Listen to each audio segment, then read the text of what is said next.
तर उपवासाच्या डोश्यासाठी इथे 1 कप वरी तांदूळ स्वच्छ निवडून घेतलेला आहे।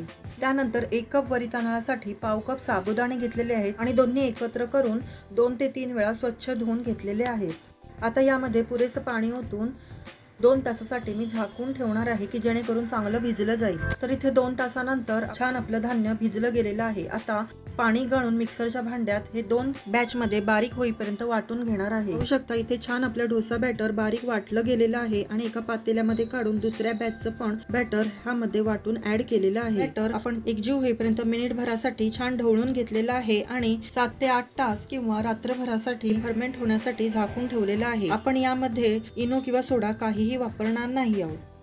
तर उपवासाच्या उकडलेल्या बटाट्याच्या भाजीसाठी इथे मी 3 बटाटे मध्यम आकाराचे उकडून घेतलेले आहेत आणि त्यासाठी 2 हिरव्या मिरच्या, थोडीशी कोथिंबीर तुम्हाला जर उपवासाला चालत नसेल तर नाही घातलात तरी चालेल आणि त्याचप्रमाणे 4 ते 5 कढीपत्त्याची पानं घेतलेली आहेत।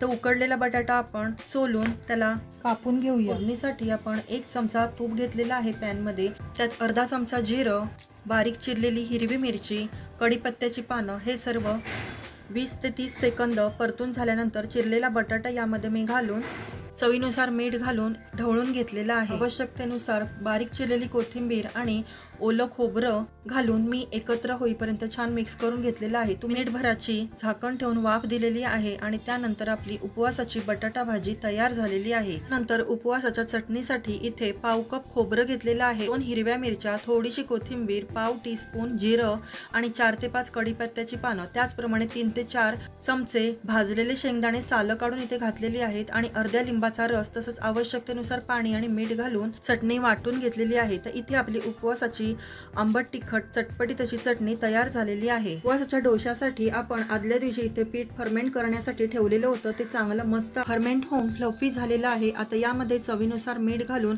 एकजीव होईपर्यंत छान 2 मिनिटं मी ढवळून घेतलेलं आहे। त्यानंतर गॅसवर पॅन गरम करून त्यावर थोडंसं पाणी शिंपडून मी पुसून घेतलेलं आहे आणि नेहमीप्रमाणे डोसा ज्याप्रमाणे करतो त्याप्रमाणे डोसा बॅटर ओतून याला डावलाच्या सहाय्याने पसरवून वरून तूप सोडलेलं आहे। ते छान डोशाला जाळी पडलेली दिसते आहे आणि आपण याला पलटून घेऊया म्हणजे दुसऱ्या बाजूनेही चांगला भाजला जाईल।